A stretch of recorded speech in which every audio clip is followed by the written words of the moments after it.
아이고, 내가 풀어줄게. 조금만 참아. 얼마나 아플꼬. 괜찮아. 괜찮아, 고양아. 이제 나와. 2차. 응? 왜 자꾸 따라와? 너 엄마한테 가. 맛있느냐? 많이 먹어라, 나비야. 돌쇠는 나비를 고양인 줄 알고 키우지만 밥을 먹을 때마다 호랑이가 되어 가는데 우와, 나비야. 닭을 잡아온 게냐? 아이고, 잘했다, 잘했어. 전기수야담을 찾아주셔서 감사합니다. 구독과 좋아요는 사랑입니다. 이야기 한 판 시작해 보겠습니다. 깊은 산속 단풍이 붉게 물든 가을날이었습니다. 돌쇠는 지게를 지고 산길을 걷고 있었지요. 30살이 넘었지만 아직 장가도 못 간 노총각이었습니다. 돌쇠는 약초를 캐서 장터에 내다 파는 것으로 근근히 살아가고 있었습니다. 오늘도 도라지며 더덕이며 몇 뿌리 캤지만 신통치 않았지요. 돌쇠는 한숨을 쉬며 산을 내려가려 했습니다. 그런데 그때였습니다. 덤불 사이에서 낮게 신음하는 소리가 들렸습니다. 돌쇠는 발걸음을 멈추고 귀를 기울였지요.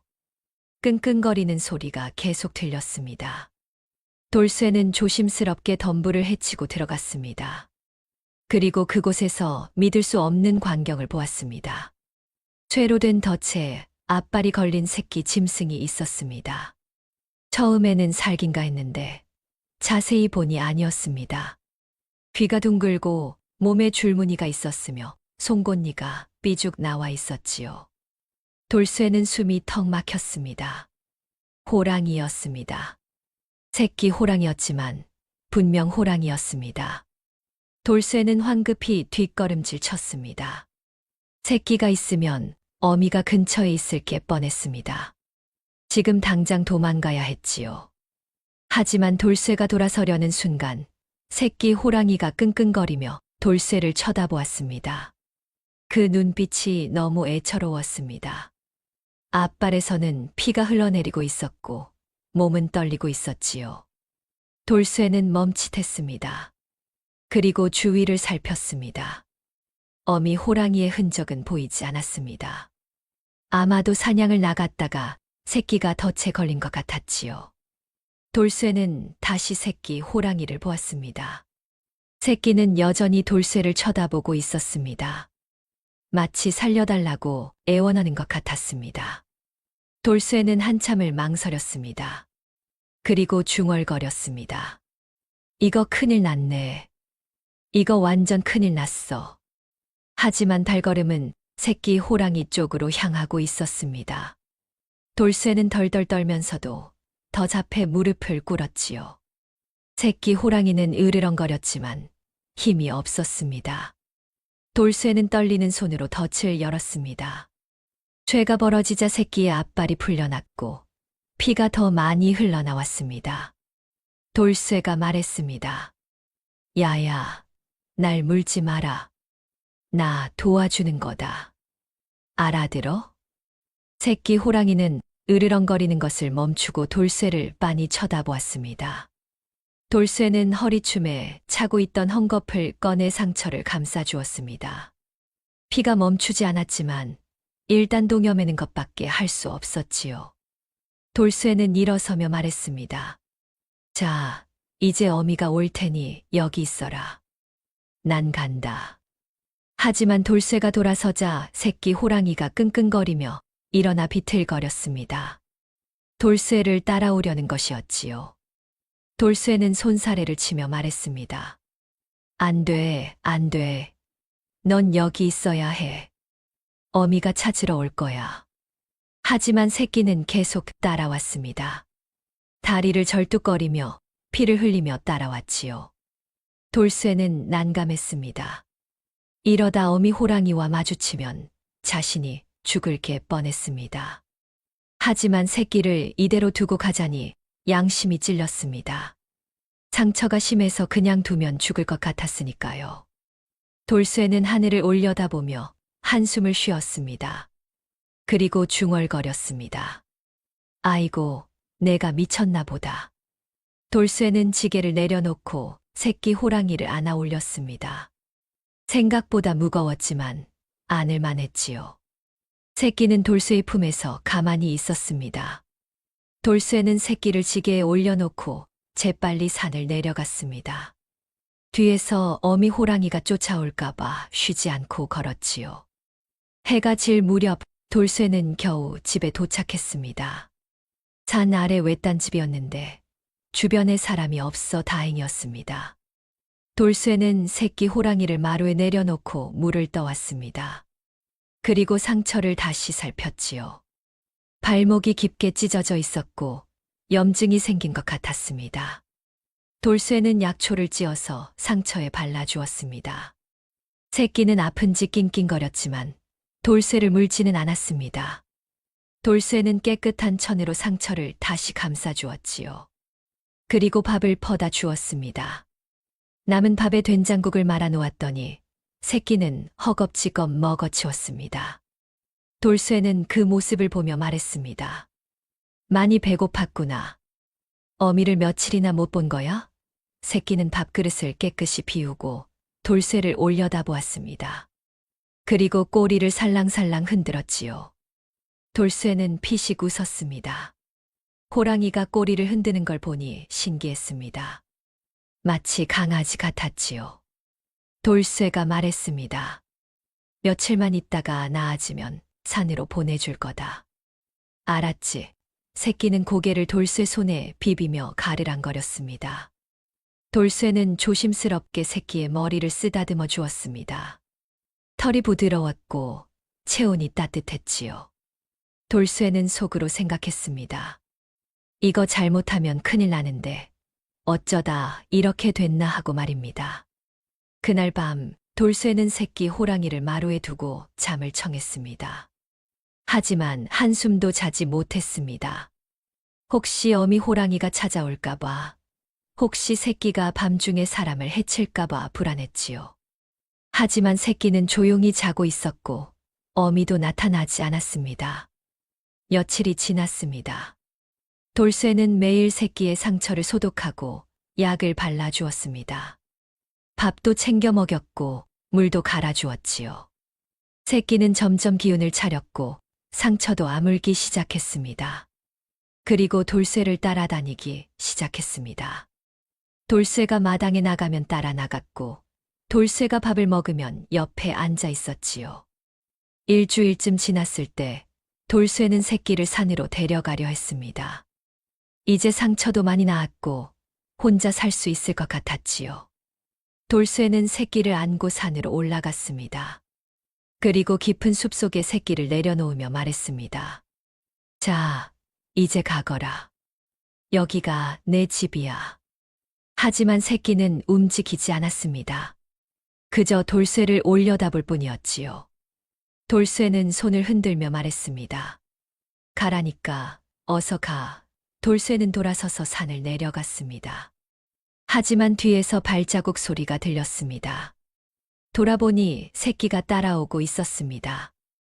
돌쇠는 한숨을 쉬며 다시 새끼를 안아 더 깊은 곳으로 데려갔습니다. 그리고 또 내려놓았지요. 하지만 결과는 똑같았습니다. 새끼는 계속 따라왔습니다. 돌쇠는 포기했습니다. 그리고 중얼거렸습니다. 알았다, 알았어. 내가 이겼다. 일단 좀 더 키워서 보내마. 돌쇠는 새끼를 다시 집으로 데려왔습니다. 그리고 마당 한쪽에 움막을 만들어 주었습니다. 새끼가 지낼 곳을 만들어 준 것이지요. 새끼는 움막 안에서 편하게 잠을 잤고 돌쇠는 그 모습을 보며 피식 웃었습니다.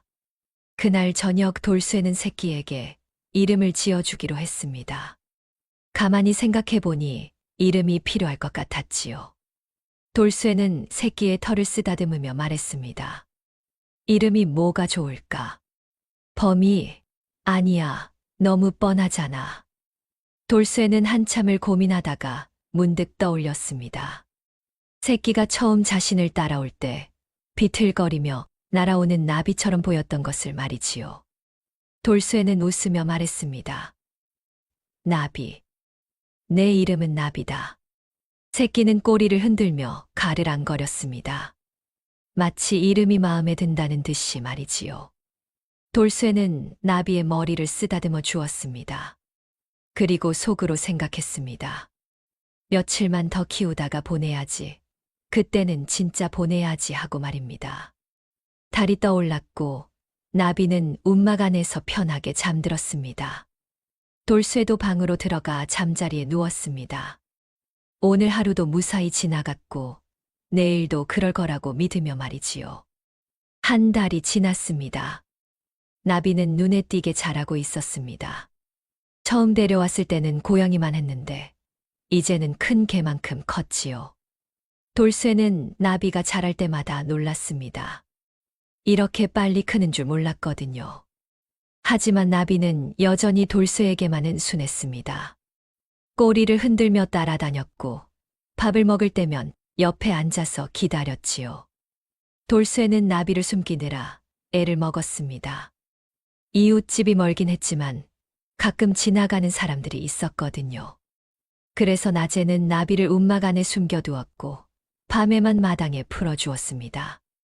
나비는 불만스러워했지만 돌쇠가 달래면 가만히 있었지요. 어느 날 오후였습니다. 돌쇠는 약초를 캐러 산에 갔는데 나비가 따라 나섰습니다. 돌쇠는 안 된다고 했지만 나비는 끙끙거리며 돌쇠 뒤를 졸졸 따라왔지요. 돌쇠는 한숨을 쉬며 말했습니다. 알았다, 알았어. 따라와라. 대신 사람 보이면 숨어야 한다. 나비는 꼬리를 흔들며 좋아했습니다. 두 사람은 산길을 걸어 올라갔지요. 돌쇠가 약초를 캐는 동안 나비는 주변을 킁킁거리며 냄새를 맡았습니다. 가끔 토끼를 발견하면 쫓아가기도 했는데 아직 어려서 잡지는 못했지요. 돌쇠는 그 모습을 보며 웃었습니다. 해가 기울 무렵 돌쇠는 오늘도 별로 못 캤다며 투덜거렸습니다. 도라지 몇 뿌리와 더덕 2-개가 전부였지요. 이걸로는 한 달 먹고 살기도 빠듯했습니다. 돌쇠는 지게를 지고 산을 내려가려 했습니다. 그런데 나비가 갑자기 돌쇠의 바짓가랑이를 물었습니다. 돌쇠가 물었습니다. 왜 그래? 배고파. 하지만 나비는 바짓가랑이를 놓지 않고 다른 쪽으로 끌어당겼습니다. 돌쇠는 당황했지만 나비를 따라갔지요. 나비는 험한 바위 절벽 쪽으로 향했습니다. 돌쇠가 걱정스럽게 말했습니다. 야, 거기는 위험해. 사람이 못 가는 곳이야. 하지만 나비는 계속 앞으로 갔습니다. 돌쇠는 할 수 없이 조심조심 따라갔지요. 바위를 타고 올라가고 좁은 틈을 지나가며 한참을 갔습니다. 그리고 마침내 작은 평지에 도착했습니다. 돌쇠는 숨을 헐떡이며 주변을 살폈습니다. 그런데 이게 웬일입니까? 평지 여기저기에 산삼이 자라고 있었습니다. 그것도 한두 뿌리가 아니었습니다. 수십 뿌리가 빼곡히 자라고 있었지요. 돌쇠는 눈이 휘둥그레졌습니다. 산삼은 귀한 약재였습니다. 한 뿌리만 팔아도 은자 수십 냥을 받을 수 있었지요. 그런데 여기 이렇게 많다니 믿을 수가 없었습니다. 돌쇠는 조심스럽게 산삼 하나를 캤습니다. 뿌리가 길고 굵었습니다. 적어도 50년은 묵은 것 같았지요.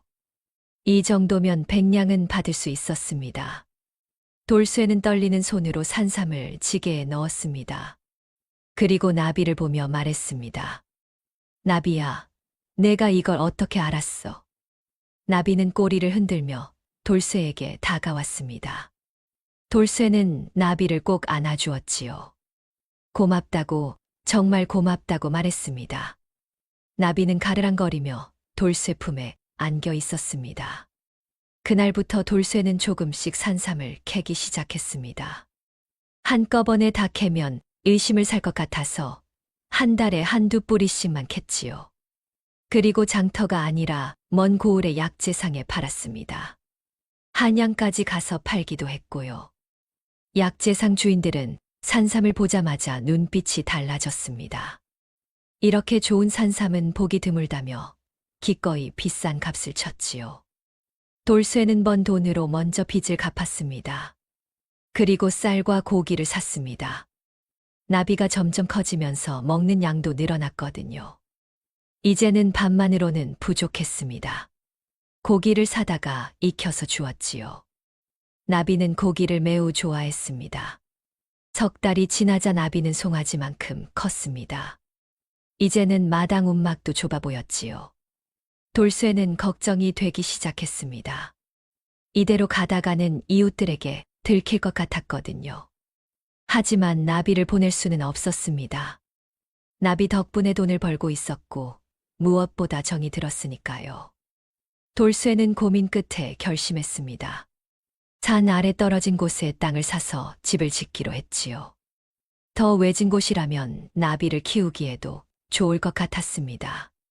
돌쇠는 마을 이장을 찾아가 땅을 샀습니다. 넉넉한 대지였고 주변에 사람이 없었지요. 이장은 돌쇠가 갑자기 돈이 생긴 게 신기했지만 묻지는 않았습니다. 땅을 산 돌쇠는 목수를 불러 집을 짓기 시작했습니다. 기와집까지는 아니어도 튼튼한 초가집을 지었지요. 그리고 뒤편에 큰 우리를 만들었습니다. 나비가 지낼 공간이었습니다. 목수는 이게 뭐 하는 우리냐고 물었고 돌쇠는 개를 키운다고 둘러댔습니다. 목수는 고개를 갸웃했지만 일만 하면 그만이었지요. 석 달 뒤 새 집이 완성되었습니다. 돌쇠는 나비를 데리고 이사를 했지요. 밤중에 몰래 움직였습니다. 다행히 아무도 보지 못했습니다. 새 집은 넓고 좋았습니다. 나비도 마음에 드는지 우리 안을 이리저리 돌아다니며 킁킁거렸지요. 돌쇠는 새 집에서 나비와 함께 살기 시작했습니다. 낮에는 산에 가서 약초를 캤고 가끔 나비가 안내하는 대로 산삼을 캤습니다. 밤에는 나비와 함께 마당에 앉아 별을 보았지요. 나비는 이제 송아지보다 훨씬 컸지만 여전히 돌쇠에게만은 순했습니다. 가끔 돌쇠가 나비 배를 베고 누우면 나비는 가만히 있어 주었습니다. 반년이 지났습니다. 나비는 이제 소만큼 컸습니다. 몸 길이가 두 아름은 좋게 되었고 어금니는 손가락만큼 자랐지요. 돌쇠는 처음 봤을 때와 비교하면 믿을 수가 없었습니다. 저 작은 새끼가 이렇게 큰 맹수가 될 줄은 몰랐거든요. 하지만 돌쇠는 두렵지 않았습니다. 나비는 여전히 자신을 따르는 가족이었으니까요. 어느 저녁이었습니다. 돌쇠는 마당에 앉아 막걸리를 마시고 있었습니다. 나비는 옆에 누워 있었고요. 돌쇠는 나비의 머리를 쓰다듬으며 말했습니다. 나비야, 내 덕분에 나 이제 부자다. 고맙다. 나비는 눈을 감으며 가르랑거렸습니다. 돌쇠는 웃으며 계속 말했습니다. 장가 안 가도 되겠다. 내가 내 마누라다. 나비는 꼬리를 한번 흔들었습니다. 돌쇠는 막걸리를 한 모금 마시고 하늘을 올려다보았습니다. 별이 총총했고 바람이 선선했지요. 돌쇠는 생각했습니다. 이렇게 사는 것도 나쁘지 않다고, 나비만 있으면 충분하다고 말이지요. 하지만 행복한 시간은 오래 가지 않았습니다. 마을에서 소문이 나기 시작한 것이지요. 돌쇠가 갑자기 부자가 됐다는 소문이었습니다. 어떤 사람들은 돌쇠가 산삼을 캤다고 했고, 어떤 사람들은 도적질을 했다고 했습니다. 심지어 돌쇠가 집에 괴물을 키운다는 소문도 돌았지요. 돌쇠는 그 소문을 듣고 불안해졌습니다. 하지만 어쩔 수 없었습니다. 이미 소문은 퍼진 뒤였으니까요. 그리고 그 소문은 결국 관아까지 닿게 되었습니다.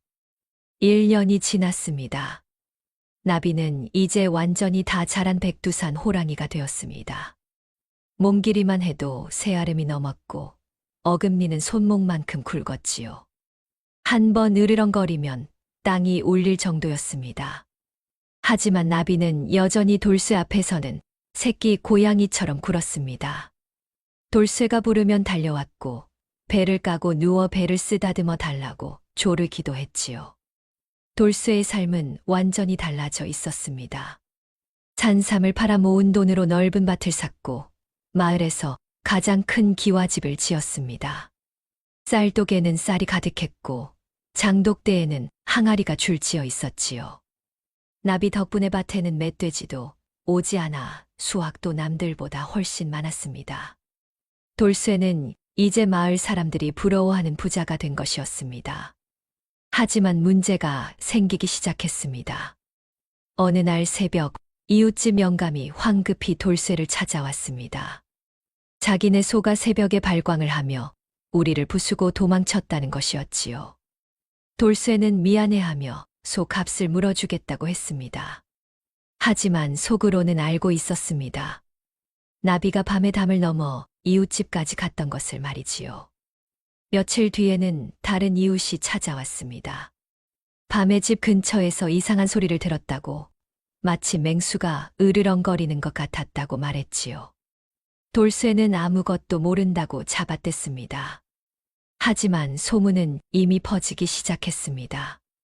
어느 날 오후 장터에 장을 보러 갔을 때였습니다. 떡장수 할멈이 돌쇠를 보더니 수군거렸습니다. 저 돌쇠가 갑자기 부자가 됐는데 뭔가 수상하지 않느냐고, 혹시 산적질을 하는 건 아닐까 하고 말이지요. 옆에 있던 약재상 주인도 고개를 끄덕이며 집에서 괴물을 키운다는 소문을 들었다고 거들었습니다. 돌쇠는 가슴이 철렁했습니다. 소문이 이렇게 퍼지고 있다니 큰일이었지요. 집으로 돌아온 돌쇠는 나비를 불러 타이르듯 말했습니다. 앞으로 밤에도 우리 안에만 있어야 한다고, 사람들이 눈치채고 있다고 말했지요. 나비는 시무룩한 표정으로 꼬리를 축 늘어뜨렸습니다. 하지만 돌쇠의 말을 알아듣는지 고개를 끄덕였지요. 그런데 일주일쯤 지났을 때 낯선 사내 둘이 집 근처를 어슬렁거리는 게 보였습니다. 돌쇠는 모르는 척했지만 저들이 관아 사람이라는 걸 직감했습니다. 사내들은 담 너머를 힐끗힐끗 들여다보다가 사라졌지요. 돌쇠는 불안해졌습니다. 이제 정말 위험해질 것 같았습니다. 그날 밤 돌쇠는 나비와 함께 마당에 앉아 있었습니다. 달이 밝았고 별이 총총했지요. 돌쇠는 나비의 커다란 몸에 기대어 한숨을 쉬었습니다. 그리고 중얼거렸습니다. 나비야, 우리 어쩌면 좋을까? 사람들이 다 알게 되면 너를 해칠 거야. 나비는 돌쇠를 빤히 쳐다보았습니다. 그리고 큰 머리를 돌쇠 무릎에 올려놓았지요. 돌쇠는 나비의 머리를 쓰다듬으며 말했습니다. 그때가 오면 넌 산으로 도망가야 해. 알았지? 나비는 낮게 으르렁거렸습니다. 마치 싫다는 듯이 말이지요. 돌쇠는 쓴웃음을 지었습니다. 그리고 며칠 뒤 드디어 사태가 벌어졌습니다. 새벽녘 돌쇠는 발소리에 잠에서 깼습니다. 밖이 소란스러웠습니다. 창문으로 내다보니 횃불을 든 포졸들이 집을 포위하고 있었지요. 수십 명은 좋게 되어 보였습니다. 선두에는 말을 탄 사또가 있었습니다. 사또가 큰 소리로 외쳤습니다. 돌쇠, 순순히 나와라. 내 놈을 체포하러 왔다.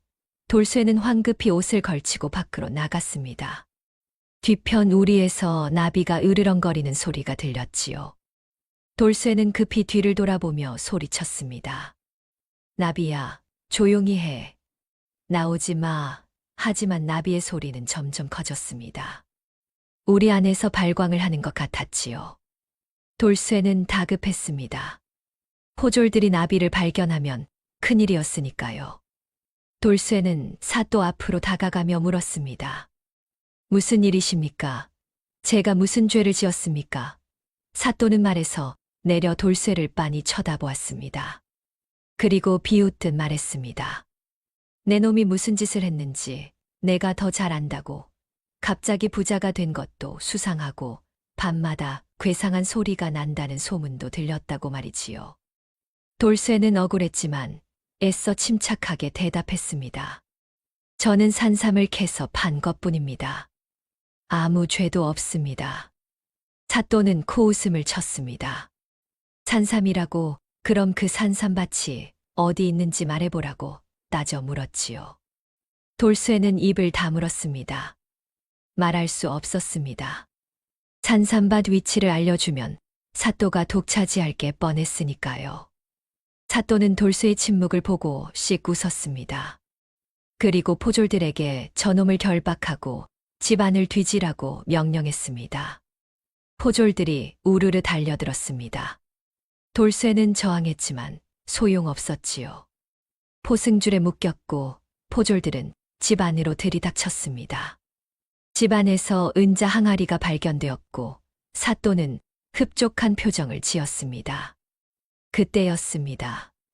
뒤편에서 엄청난 으르렁 소리가 터져 나왔습니다. 땅이 울릴 정도로 큰 소리였지요. 포졸들이 겁을 먹고 뒤로 물러섰습니다.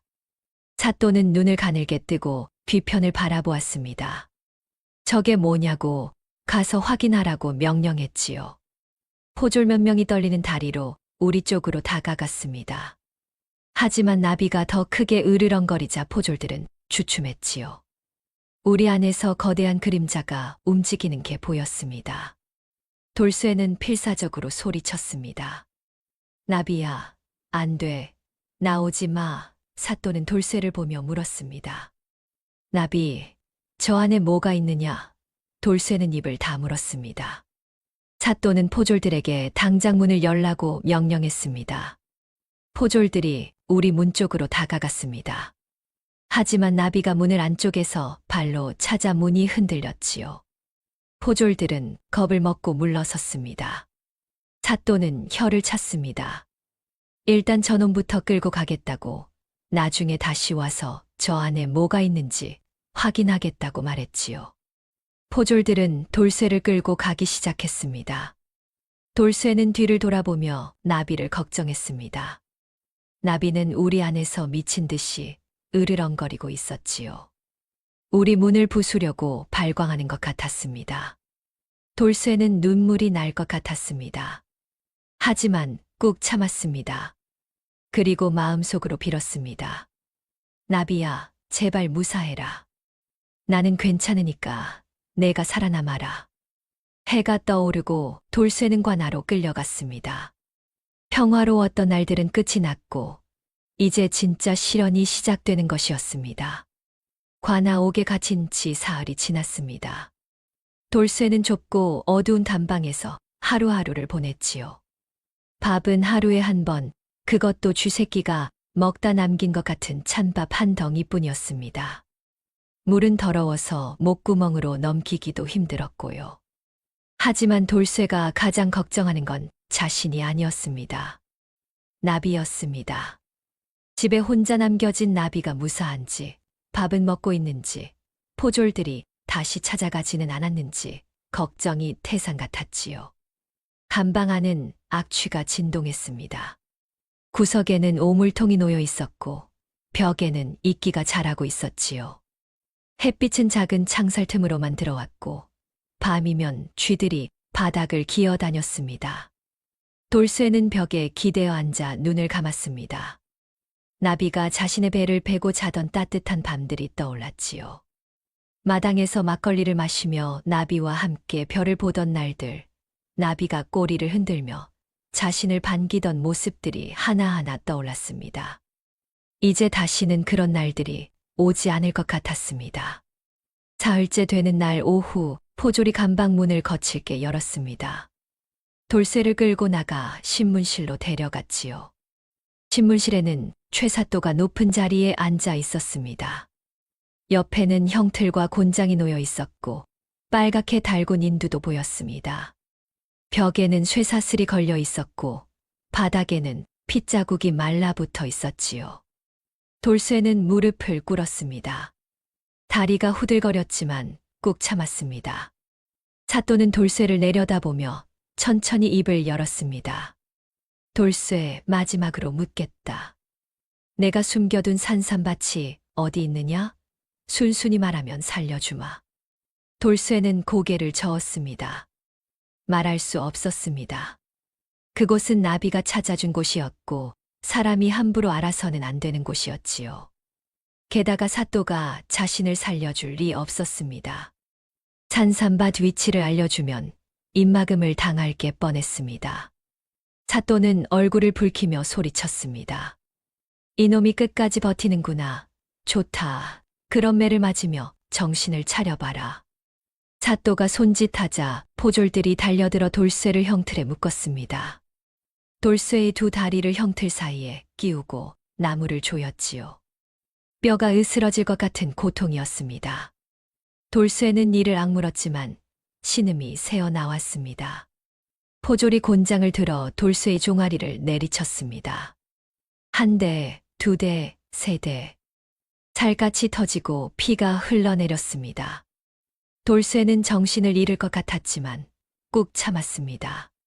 5대를 맞았을 때 사또가 손을 들어 멈추게 했습니다. 그리고 다시 물었습니다. 이제라도 말할 테냐고, 더 맞기 전에 불라고 말이지요. 돌쇠는 떨리는 목소리로 대답했습니다. 저는 아무것도 모릅니다. 사또는 다시 손을 내렸고 곤장이 이어졌습니다.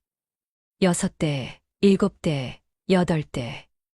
돌쇠의 종아리는 살점이 뜯겨나가고 있었습니다. 피가 바닥에 뚝뚝 떨어졌지요. 10대를 맞고 나서야 곤장이 멈췄습니다.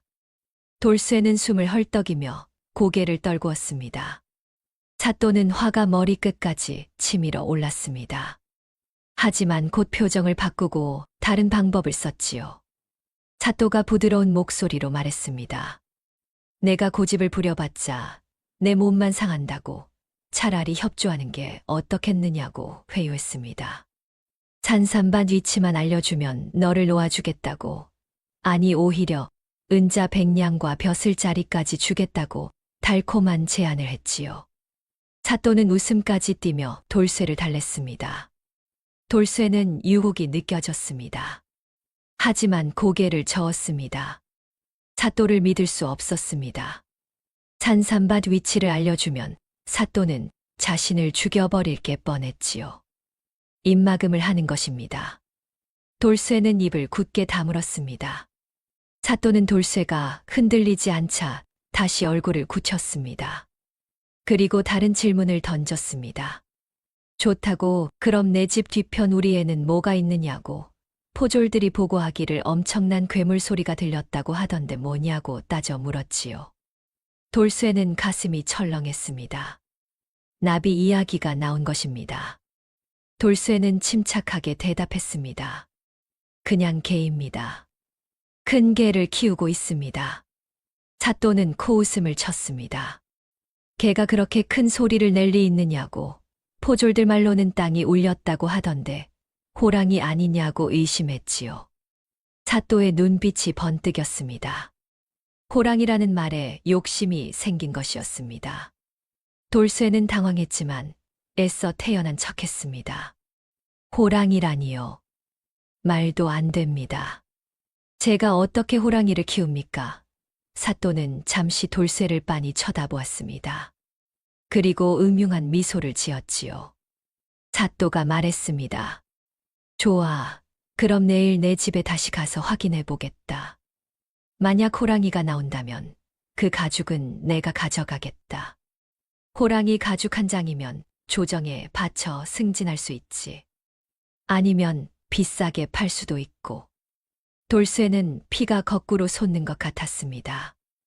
나비를 해치겠다는 소리였습니다. 돌쇠는 필사적으로 소리쳤습니다. 안 됩니다. 제발 그 집에는 가지 마십시오. 사또는 돌쇠의 반응을 보고 확신했습니다.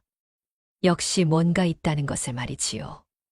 사또는 껄껄 웃으며 말했습니다. 그래, 내 반응을 보니 확실하구나. 호랑이가 있는 게 분명하다고. 좋아, 내일 당장 가서 잡아오겠다고 선언했지요. 돌쇠는 절규했습니다. 안 됩니다. 제발요. 그 짐승은 사람을 해치지 않습니다. 하지만 사또는 이미 자리에서 일어섰습니다. 그리고 포졸들에게 명령했습니다. 내일 아침 일찍 포수들을 모아 돌쇠네 집으로 가겠다고, 호랑이를 잡을 준비를 하라고 말했지요.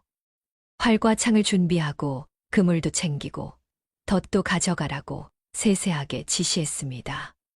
호랑이 가죽을 상하지 않게 잡으려면 화살보다는 창과 그물이 낫다고 말했지요. 포졸들은 고개를 숙이고 명을 받았습니다.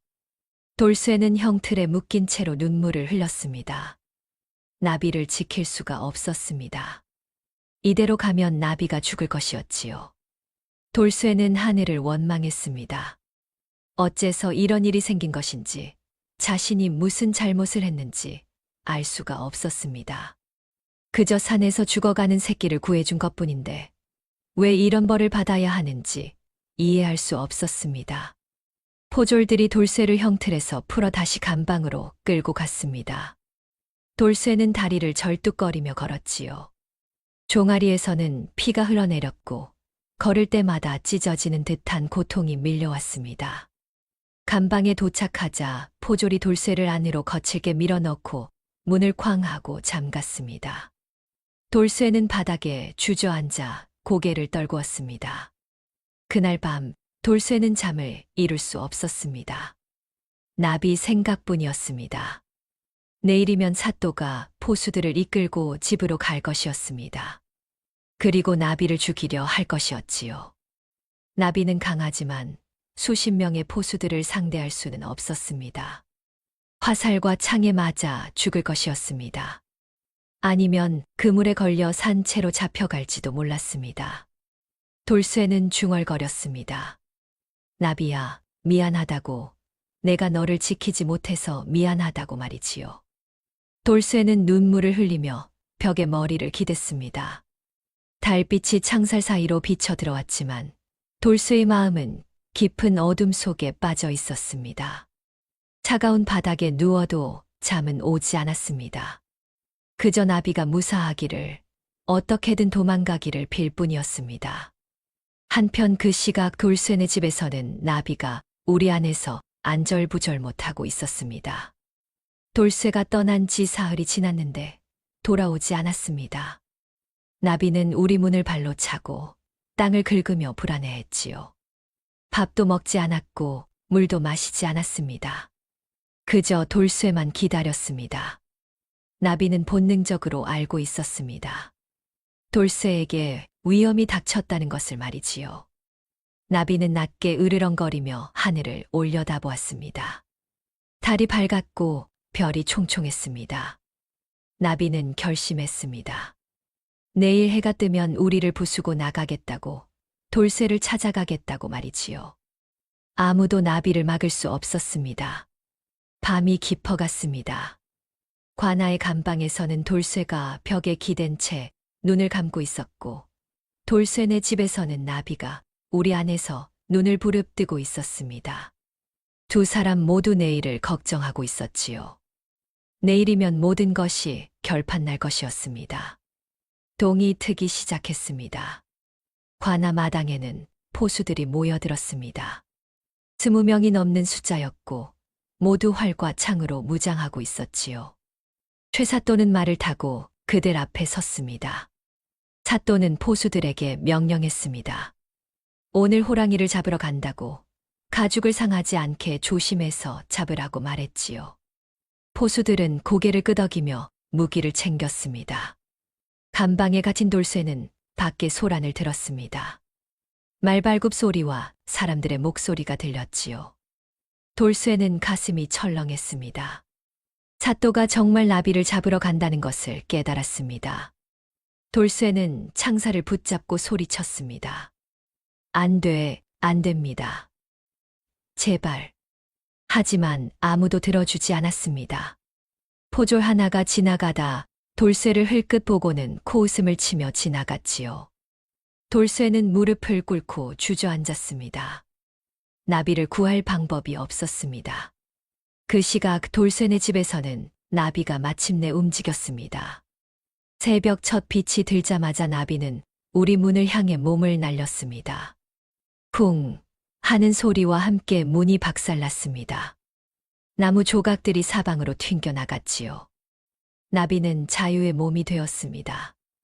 나비는 코를 벌름거리며 냄새를 맡았습니다. 돌쇠의 냄새를 찾고 있었지요. 바람이 불어왔고 나비는 냄새를 따라 움직이기 시작했습니다. 마을 쪽으로, 관아 쪽으로 말입니다. 한편 사또 일행은 돌쇠네 집에 도착했습니다. 사또는 말에서 내려 집 뒤편으로 향했습니다. 포수들도 뒤를 따랐지요. 그런데 우리에 도착했을 때 문이 박살나 있는 게 보였습니다. 안은 텅 비어 있었습니다. 사또는 화를 냈습니다. 이게 어찌 된 일이냐? 호랑이가 도망갔다. 포수 하나가 땅을 살피며 말했습니다. 발자국이 있다고 관아 쪽으로 향한 것 같다고 말이지요. 사또는 눈을 가늘게 떴습니다. 관아 쪽이라니 혹시 돌쇠를 찾아가는 건 아닐까 하는 생각이 들었습니다. 사또는 급히 말에 올라탔습니다. 당장 관아로 돌아간다. 서둘러라. 일행은 다시 관아로 향했습니다. 말을 몰아달렸지요. 하지만 관아에 도착하기 전에 마을 어귀에서 나비와 마주쳤습니다. 나비는 길 한가운데 서 있었습니다. 거대한 몸집과 날카로운 눈빛, 그리고 입에서는 낮은 으르렁 소리가 새어나왔지요. 사또의 말이 놀라 뒷걸음질 쳤습니다. 포수들도 겁을 먹고 주춤했습니다. 사또가 소리쳤습니다. 저놈이다. 쏴라. 당장 쏴. 포수들이 활시위를 당겼습니다. 화살이 날아갔지만 나비는 재빠르게 피했습니다. 그리고 포수들을 향해 돌진했지요. 나비는 사람을 물지는 않았지만 앞발로 후려치며 위협했습니다. 포수 하나가 날아가 떨어졌고 다른 포수는 창을 떨어뜨리며 도망쳤습니다. 사태는 순식간에 아수라장이 되었습니다. 포수들은 뿔뿔이 흩어졌고 사또는 말 위에서 당황했지요. 나비는 사또를 노려보았습니다. 사또는 오줌이 마려웠지만 꾹 참았습니다. 나비가 한 걸음 다가올 때마다 사또의 심장은 미친 듯이 뛰었지요. 그때 관아에서 포졸들이 달려 나왔습니다. 수십 명의 포졸들이 창과 칼을 들고 나비를 포위했습니다. 나비는 주춤했지만 물러서지 않았습니다. 여전히 관아 쪽을 향해 있었지요. 돌쇠가 그곳에 있다는 것을 아는 것 같았습니다. 사또가 포졸들에게 소리쳤습니다. 저 짐승을 잡아라. 죽이지 말고 산채로 잡아. 포졸들이 그물을 들고 다가갔습니다. 나비는 으르렁거리며 경고했지만 포졸들은 계속 좁혀왔지요. 그물이 나비를 향해 던져졌습니다. 하지만 나비는 뛰어올라 피했습니다. 그리고 관아 담을 향해 달려갔습니다. 나비는 3미터가 넘는 담을 단숨에 뛰어넘었습니다. 포졸들은 믿을 수가 없었지요. 저렇게 높은 담을 뛰어넘다니 말입니다. 나비는 관아 앞마당으로 떨어졌습니다. 감방에 있던 돌쇠는 엄청난 소리를 들었습니다. 쿵 하고 무언가 떨어지는 소리였지요. 그리고 익숙한 으르렁 소리가 들렸습니다. 돌쇠는 가슴이 뛰었습니다. 나비. 돌쇠가 창살로 밖을 내다보니 나비가 마당에 서 있었습니다. 나비는 코를 벌름거리며 돌쇠를 찾고 있었지요. 돌쇠는 소리쳤습니다. 나비야, 여기야, 여기. 나비는 돌쇠의 목소리를 듣고 감방 쪽으로 달려왔습니다. 그리고 감방 문을 발로 차기 시작했습니다. 쿵, 쿵, 나무 문이 삐걱거리며 금이 갔습니다. 한 번, 두 번, 세 번. 마침내 문이 박살났습니다. 돌쇠는 밖으로 나왔습니다. 나비는 돌쇠를 보자마자 큰 머리를 돌쇠에게 비볐습니다. 가르랑거리는 소리를 내며 말이지요. 돌쇠는 눈물을 흘리며 나비를 껴안았습니다. 나비야, 미안해. 정말 미안해. 나비는 돌쇠의 얼굴을 핥았습니다. 그리고 등을 낮추었지요. 타라는 신호였습니다. 돌쇠는 나비 등에 올라탔습니다. 그때 포졸들이 마당으로 우르르 몰려들었습니다. 사또도 뒤따라 들어왔습니다. 사또는 돌쇠와 나비를 보며 소리쳤습니다. 저놈들을 잡아라. 절대 놓치지 마라. 하지만 나비는 이미 움직였습니다. 마당을 가로질러 대문을 향해 달렸지요. 포졸들이 창을 던졌지만 나비는 피했습니다. 대문이 닫혀 있었지만 나비는 개의치 않았습니다. 그대로 대문을 박살내며 밖으로 뛰쳐나갔습니다. 나무 조각들이 사방으로 튕겨 나갔고 포졸들은 넋을 잃고 바라보기만 했습니다. 나비는 마을을 벗어나 산으로 향했습니다. 바람처럼 빠르게 달렸지요. 돌쇠는 나비 등에 매달려 있었습니다. 눈물이 바람에 날려 사라졌습니다. 기쁨의 눈물이었습니다. 살았다는 안도감이었습니다. 산으로 들어서자 나비는 속도를 늦췄습니다. 깊은 숲속으로 들어갔지요. 사람들이 좀처럼 오지 않는 곳이었습니다. 나비는 바위 그늘에 멈춰 섰고 돌쇠는 등에서 내려왔습니다. 돌쇠는 바닥에 주저앉았습니다. 다리에 힘이 풀려 서 있을 수가 없었지요. 나비는 돌쇠 옆에 누웠습니다. 돌쇠는 나비를 껴안으며 말했습니다. 나비야, 고마워. 날 구해줘서 고마워. 나비는 가르랑거리며 꼬리를 흔들었습니다.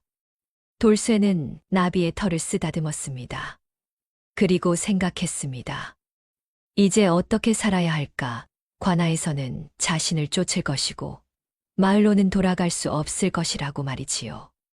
하지만 지금은 그런 걸 생각할 여유가 없었습니다. 일단 살았습니다. 나비도 무사했습니다.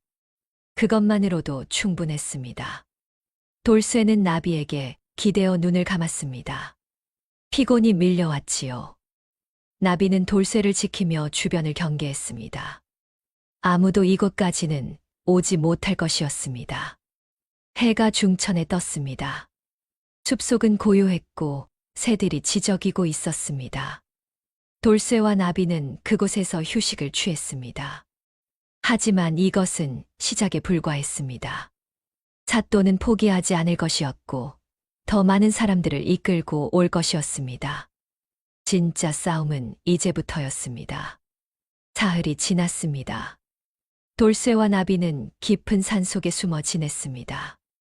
낮에는 동굴에서 쉬고 밤에는 계곡물을 마셨지요. 나비는 산짐승을 잡아왔고 돌쇠는 불을 피워 고기를 구웠습니다. 힘든 생활이었지만 함께 있다는 것만으로도 위안이 되었습니다. 하지만 평화는 오래가지 않았습니다. 사흘째 되는 날 오후 돌쇠는 산 아래에서 이상한 소리를 들었습니다. 북소리와 사람들의 고함 소리였지요. 돌쇠는 바위 위로 올라가 아래를 내려다보았습니다. 그리고 경악했습니다. 산 아래에 수백 명의 사람들이 모여 있었습니다. 관군과 포수들, 그리고 마을 사람들까지 동원된 것 같았지요. 그들은 산을 포위하고 있었습니다. 선두에는 말을 탄 최사또가 있었습니다. 사또는 완전히 미친 것 같았습니다. 호랑이 가죽에 집착하여 사제를 털어 포수들을 고용한 것이었지요. 사또는 확성기를 들고 소리쳤습니다. 돌쇠, 들리느냐? 오늘이 내 마지막 날이다. 너와 그 짐승을 모두 잡을 것이다. 돌쇠는 대답하지 않았습니다. 사또가 손을 들자 관군들이 움직이기 시작했습니다. 산을 오르기 시작한 것이지요. 수백 명이 사방에서 올라오고 있었습니다. 돌쇠는 나비에게 돌아갔습니다. 나비야, 큰일 났다. 저 아래 수백 명이 우릴 잡으러 온다. 나비는 으르렁거리며 일어섰습니다. 싸울 준비가 된 것 같았지요. 하지만 돌쇠는 고개를 저었습니다. 안 됩니다. 나비야. 저렇게 많은 사람들을 상대할 수는 없습니다. 우리 더 깊은 산으로 도망갑시다. 나비는 돌쇠를 빤히 쳐다보았습니다. 그리고 이상하게도 고개를 저었지요. 마치 다른 방법이 있다는 듯이 말입니다. 나비는 갑자기 하늘을 향해 크게 울부짖었습니다. 어흥 하는 소리가 산 전체를 울렸습니다. 한 번, 두 번, 세 번. 나비는 계속 울부짖었습니다. 돌쇠는 이해할 수 없었습니다. 왜 나비가 저러는지 알 수가 없었지요. 하지만 곧 깨달았습니다. 저 멀리 산 너머에서 대답하는 소리가 들려왔던 것입니다. 어흥, 어흥, 여러 마리의 호랑이 울음소리였습니다. 돌쇠는 눈이 휘둥그레졌습니다. 나비가 동족들을 부른 것이었습니다. 나비는 이 산에서 혼자가 아니었던 것이지요. 다른 호랑이들이 살고 있었고, 나비는 그들에게 도움을 청한 것이었습니다. 관군들은 계속 산을 올라왔습니다. 포수들은 활과 창을 들고 있었고, 그물도 준비되어 있었지요. 해가 지고 밤이 되었습니다. 돌쇠와 나비는 절벽 끝에 몰렸습니다. 앞은 깊은 낭떠러지였고, 뒤에서는 횃불을 든 관군들이 다가오고 있었습니다. 사또가 말을 타고 나타났습니다. 뒤에는 수십 명의 포수들이 활을 겨누고 있었지요. 사또는 광기 어린 눈으로 나비를 바라보며 말했습니다. 드디어 잡았구나. 저 가죽 하나면 내 인생이 바뀐다. 조정에 바치면 대박이지. 돌쇠는 나비 앞에 섰습니다. 나비를 지키려는 것이었지요. 돌쇠가 말했습니다. 사또, 제발 부탁입니다. 저는 잡아가셔도 좋으니 이 짐승만은 살려주십시오. 사또는 코웃음을 쳤습니다. 살려달라고? 내 놈은 아직도 정신을 못 차렸구나. 어서 쏴라. 저 호랑이부터 쏴라. 포수들이 활시위를 당겼습니다. 화살이 날아왔습니다. 돌쇠는 나비 앞을 막아섰습니다. 화살 하나가 돌쇠의 어깨를 스쳤습니다. 피가 흘러내렸지요. 바로 그때였습니다. 어둠 속에서 으르렁거리는 소리가 들려왔습니다. 하나가 아니었습니다. 여럿이었지요. 사방에서 들려오는 소리였습니다. 관군들이 당황하며 주위를 둘러보았습니다. 그리고 나타났습니다. 어둠 속에서 눈이 빛나기 시작했습니다. 하나, 둘, 셋, 넷. 점점 더 많은 눈들이 나타났지요. 호랑이들이었습니다. 5마리의 거대한 호랑이들이 나비를 중심으로 모여들었습니다. 관군들은 겁에 질렸습니다. 포수들은 활을 떨어뜨렸고 병사들은 뒷걸음질 쳤습니다. 6마리의 호랑이가 한꺼번에 나타난 것입니다. 이건 싸움이 아니었습니다. 학살이 될 것이었지요. 사또는 얼굴이 새하얗게 질렸습니다. 말 위에서 덜덜 떨었습니다. 호랑이 한 마리도 감당하기 힘든데 6마리라니 말이 안 되는 상황이었습니다. 사또가 떨리는 목소리로 소리쳤습니다. 뭐 하느냐, 쏘라고, 쏘란 말이다. 하지만 아무도 움직이지 않았습니다. 포수들은 이미 겁에 질려 있었고 관군들도 마찬가지였지요. 그 중 한 명이 활을 버리고 도망치기 시작했습니다. 그러자 다른 사람들도 따라 도망쳤습니다. 순식간에 수십 명이 산을 내려가기 시작했습니다. 호랑이들은 쫓아가지 않았습니다. 그저 으르렁거리며 위협할 뿐이었지요. 사람을 해칠 생각은 없었습니다. 다만 나비를 지키려는 것뿐이었습니다. 사또도 말을 돌려 도망치려 했습니다.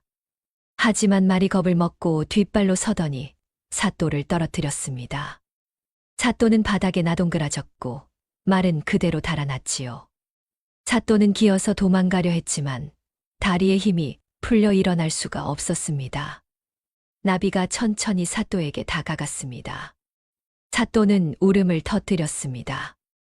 오줌까지 지렸지요. 나비는 사또 앞에 멈춰 섰습니다. 그리고 크게 으르렁거렸습니다. 경고였습니다.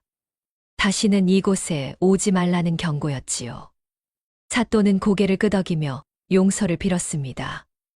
나비는 사또를 한 번 더 노려본 뒤 돌아섰습니다. 사또는 비틀거리며 일어나 산을 내려가기 시작했습니다. 넘어지고 구르면서도 필사적으로 도망쳤지요.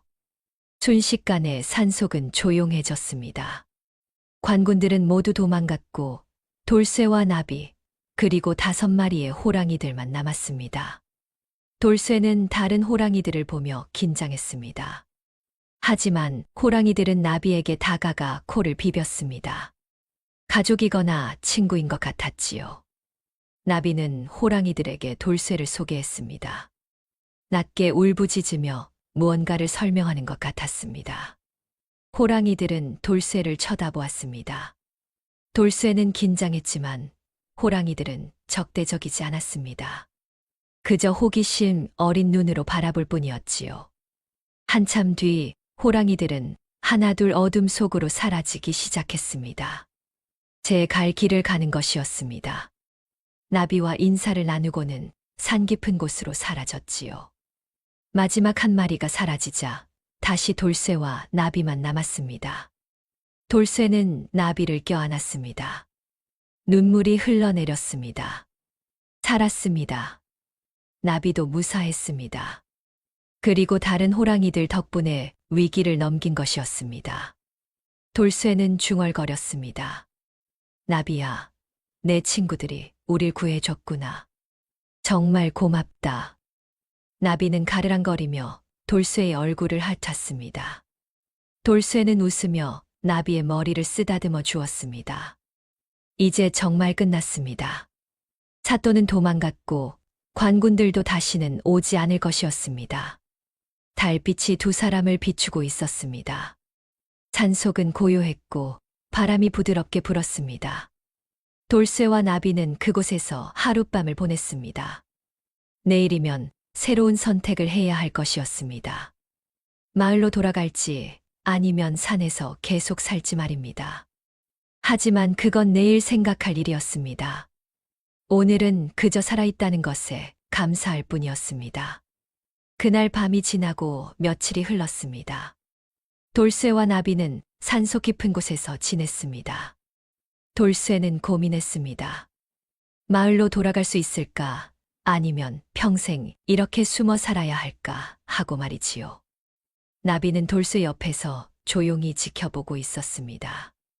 닷새째 되는 날, 산 아래에서 사람의 목소리가 들렸습니다. 돌쇠는 긴장했지만 목소리는 적대적이지 않았습니다. 조심스럽게 내려가 보니 마을 이장이 홀로 서 있었습니다. 이장은 돌쇠를 보자 반가워했습니다.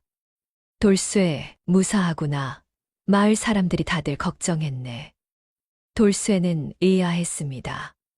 걱정이라니 자신은 관아에서 도망친 죄인이 아닌가 말이지요.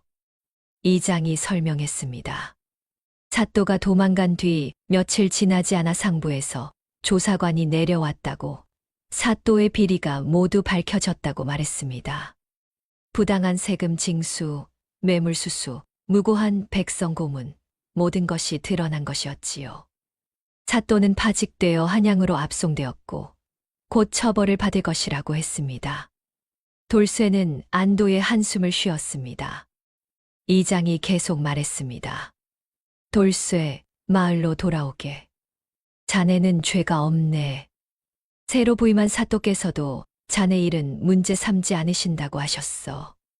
돌쇠는 고개를 저었습니다. 마을로 돌아가고 싶은 마음은 있었지만 나비가 문제였습니다. 나비를 데리고 갈 수는 없었지요.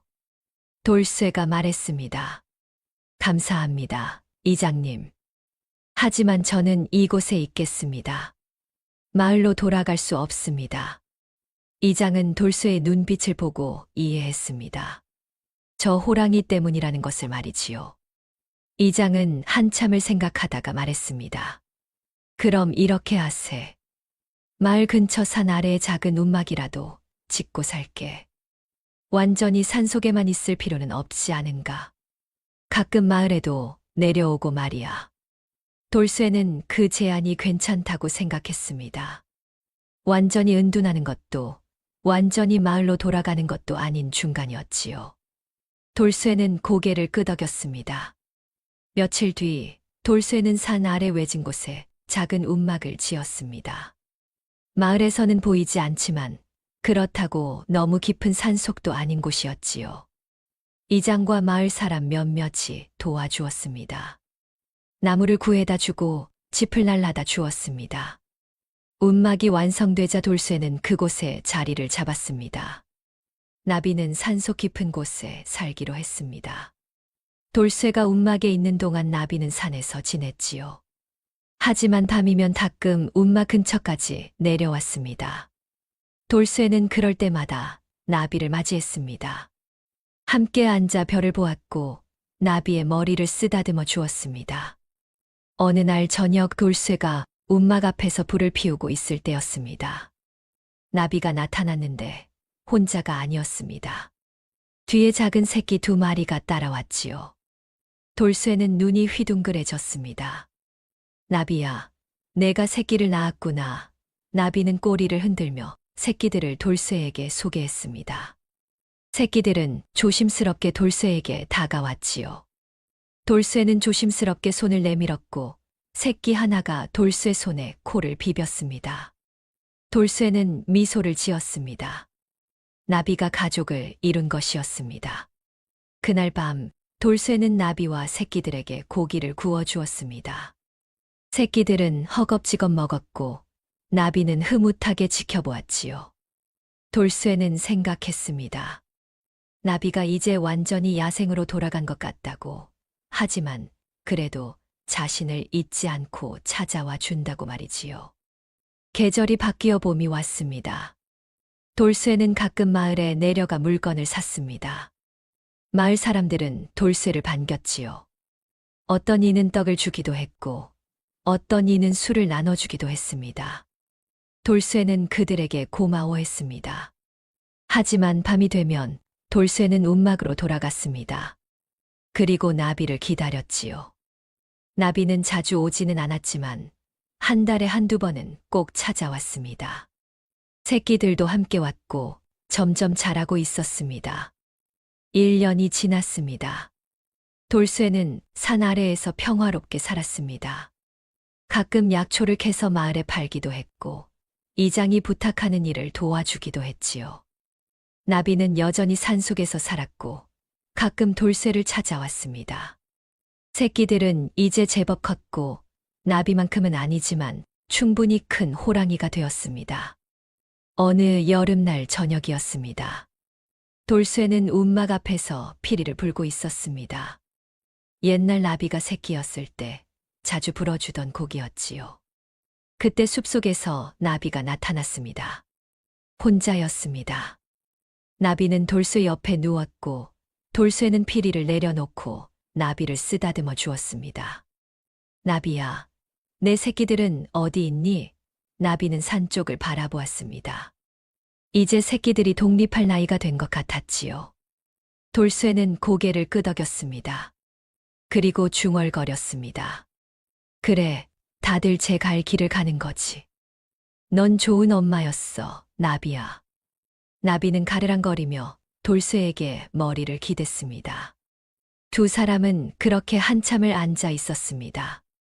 달이 떠올랐고 별이 총총했습니다. 바람이 부드럽게 불었지요.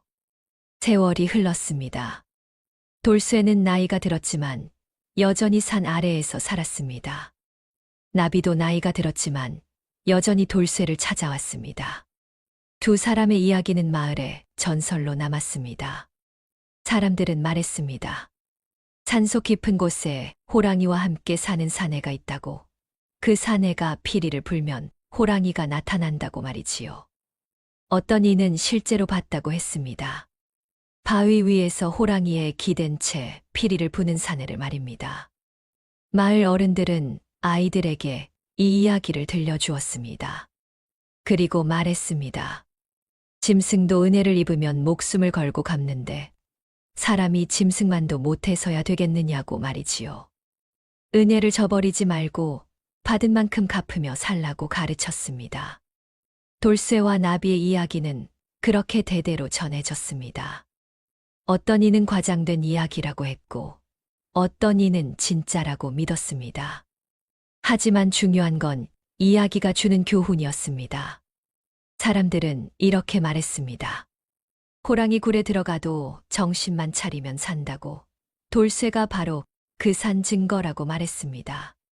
위기의 순간에도 나비를 구했고 나비는 그 은혜를 잊지 않고 돌쇠를 구했으며 둘은 평생 서로를 지켰다고 말이지요. 그리고 오늘날까지도 그 산에 가면 가끔 호랑이 울음소리가 들린다고 합니다. 그것이 나비의 후손인지 아니면 다른 호랑이인지는 아무도 모릅니다.